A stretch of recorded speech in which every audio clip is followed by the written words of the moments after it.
Hey everyone, Rob Ryder. I better go back this page.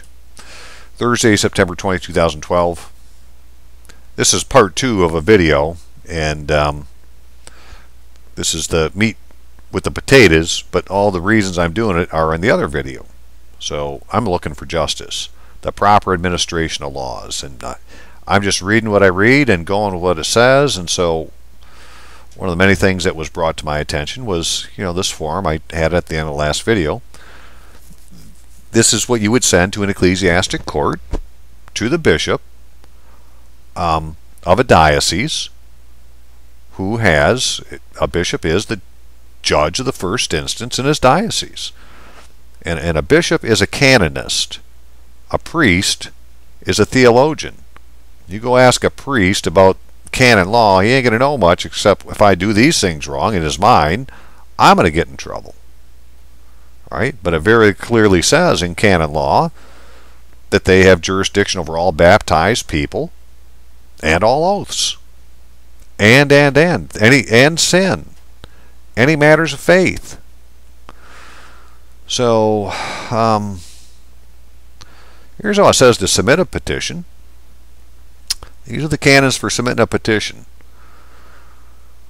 The petition by which a suit is introduced must state the judge before whom the case is being introduced, what's being sought, and from whom it's being sought. Okay? Indicate on what right the plaintiff bases the case, and, at least in general terms, the facts and evidence to be submitted in support of the allegation made. Simple enough. Be signed by the plaintiff or plaintiff's procurator, and bear the day, month, and year, as well as the address at which the plaintiff or the procurator resides, or at which they say they reside, for the purpose of receiving the acts. Indicate the domicile or quasi-domicile of the respondent.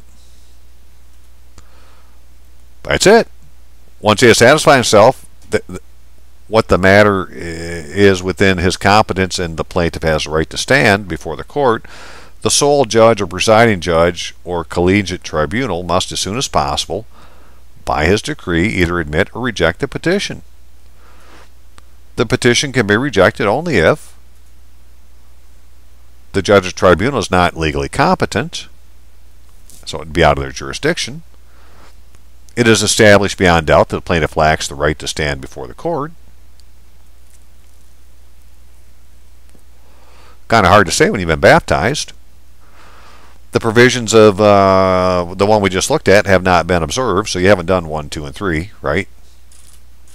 You failed to state the judge, indicate the right, and sign the damn thing.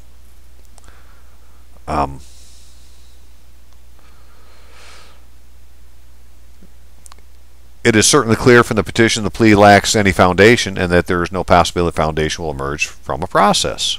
Okay, well, yeah, so you need to have some evidence. If a petition has been rejected by reason of defects which can be corrected, the plaintiff can draw up a new petition correctly and present it again to the same judge. Bingo. And then if you don't like it, you can appeal.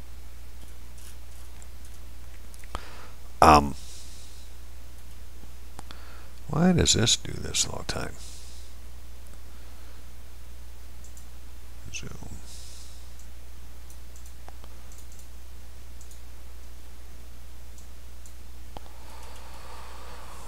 Okay, a plaintiff and the respondent. Any person baptized or unbaptized can plead before a court. Doesn't matter. You got a problem and it has to do with a contract or something under seal, you can take it to a bishop.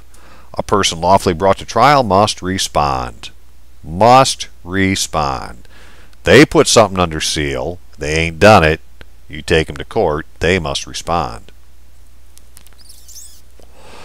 If they self-confessed to bearing false witness against you, or to adulterating your God-given name, such as trying to bring a case into civil court without having taken an oath to the facts, or provide any evidence under seal, they've got a problem.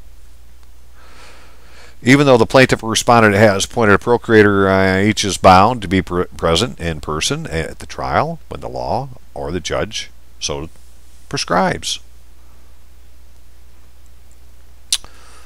Okay, so, not very hard to do.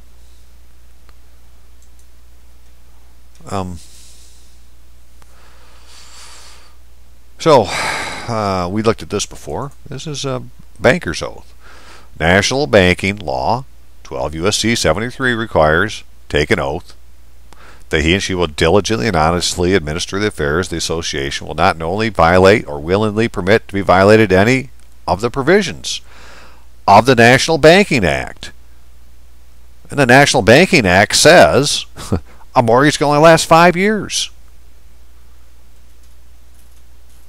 And here's an idea of an oath that they take, oath of a banker. Now, I pulled this offline. I don't know if this is one they take or not, but good enough for me. As a director, I have legal responsibility and a fiduciary duty to the shareholders to administer the depository's institutional affairs faithfully. Well, I'm a member of a credit union, and I got a share draft account, so I must be a shareholder. I shall commensurate with my duties, diligently and honestly administer the affairs of the depository institution. Right? And he's not going to violate any of anything under the National Banking Act. All right. Well,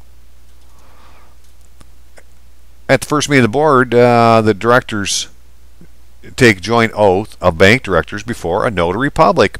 Bingo, ecclesiastic jurisdiction. That's a wonderful thing. This can be fun. We're going to spank them. So, what did I do? Well, okay, what did I do? Where am I at here? Did I do court procedure? Petition for securities?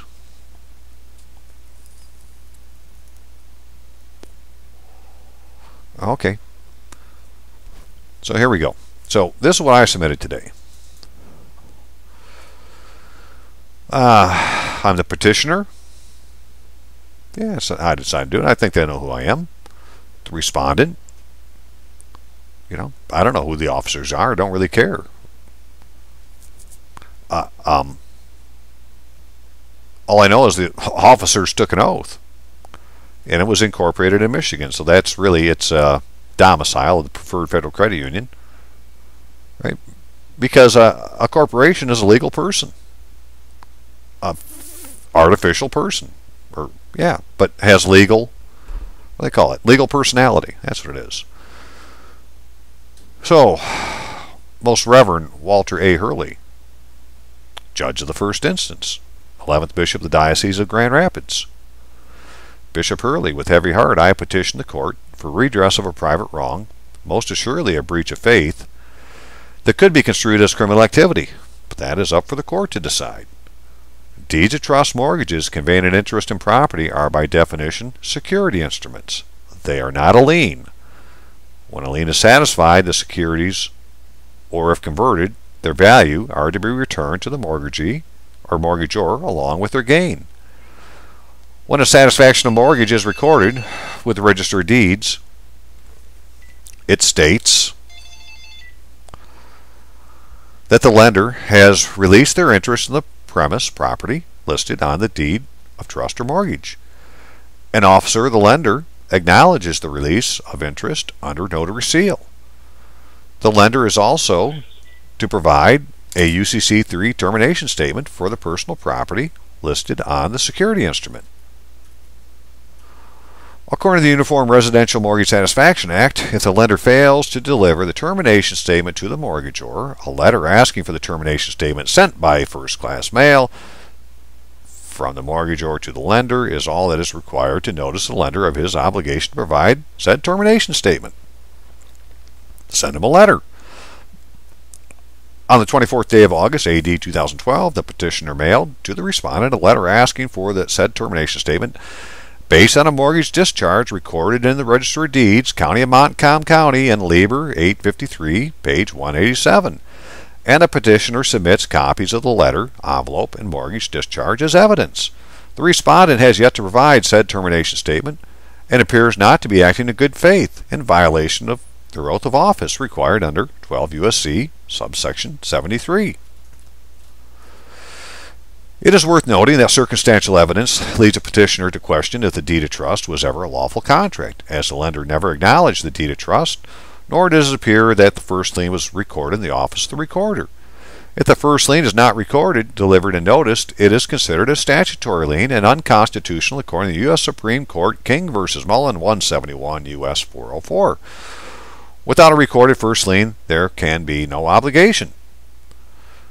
If these facts are investigated, I'm sure the evidence would be overwhelming that all deeds of trust mortgages are false obligations meant to deceive living men of their property without due process of law. It would be interesting to see if the respondent can produce a certified copy of first lien associated with the mortgage security instrument referred to in the discharge of mortgage.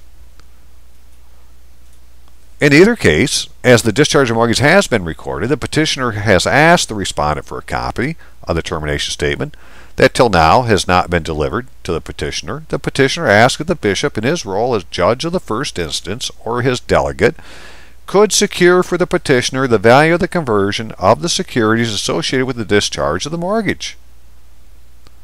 On this, the 19th day of September, in the year of our Lord 2012, I declare under penalty of perjury my solemn asseveration that the statements made in this petition are true and correct to the best of my knowledge. Robert Allen, Son of God. And I signed above it. All right, so that's what my petition was to the Most Reverend Walter A. Hurley. And the evidence was, where is that at? It's right here. So what I had done, rotate view. I think I showed this before. Boy, I didn't come out with a dang. Here's a copy of the letter, or the envelope. And I put on there the 24th day of August 2012. And I did it with the red stamp because it also says 2012 on it. Okay. Rotate view back this way. And this is the letter I'd sent them to the Preferred Federal Credit Union. Officer of Preferred Federal Credit Union, I am requesting a copy of the recorded termination statement evidencing the release of your interest in the securities associated with the mortgage discharge you recorded that evidence the satisfaction of mortgage. The mortgage discharge is recorded in Libra 853, page 187, in the Office of the Register of Deeds, County of Montcalm County, on 23 December 1998. At the time, a mortgage dated for a mortgage dated 3/29/95, made and executed by Robert and Kimberly A. Ritlewski, H.W. And I'm just taking this stuff off of what they gave me. With a mortgagee Preferred Federal Credit Union, recorded 3/3/95 in the Office of Register of Deeds, Montcalm County, Michigan, Libra 738/83. So that's where the mortgage is, right? The discharge is in Libra 853/187, but the original Register of Deeds apparently is in 738/83. I've attached as Exhibit A a copy of the discharge mortgage for your benefit. Please mail a copy of the recorded termination statement to me at the following address. This termination statement was required to be recorded at the time of discharge of mortgage, yet I have not informed of its existence. Please correct your error and provide the recorded termination of your interest in my securities to me so I can recover my property. Your timely reply is a requirement of the Uniform Commercial Code. That's what I sent them. And then, this is a copy of a discharge of mortgage. If you've ever refinanced your property, there's a good chance you have one of these in yours. It could be called something besides mortgage discharge. It could be called deed of trust discharge. Right? Some kind of discharge, some kind of satisfaction, some kind of release. Known to all men by these presents that Preferred Federal Credit Union, a Michigan corporation, with the address, does hereby certify that a certain mortgage deed made and exercised by the mortgagee, the mortgagee Preferred Federal Credit Union, and recorded when it was recorded in the office of where it was recorded, is fully paid satisfied and discharged. Beautiful. They've discharged we call them mortgages here in Michigan, but any instrument that conveys an interest in property, whether it's real or personal property, in this case both, is by definition a security instrument. It is not a mortgage. It's a security instrument, and it's just the security until the mortgage or the lien is satisfied. The one that hasn't been recorded, the statutory lien. The one that doesn't exist, the master mortgage, has never been recorded. But the great thing is that the whatever his name is, Greenwood, the general manager, went before a notary and put it under oath. Just put it in the jurisdiction of the ecclesiastic court. There's a witness. The other witness is the state of Michigan, Register of Deeds. They put it in their record. So I use that with the idea being of this letter here, and I've sent it to the Most Reverend Walter A. Hurley, Judge of the First Instance. He's also the 11th Bishop of the Diocese of Grand Rapids. He's a canonist. He ain't a theologian.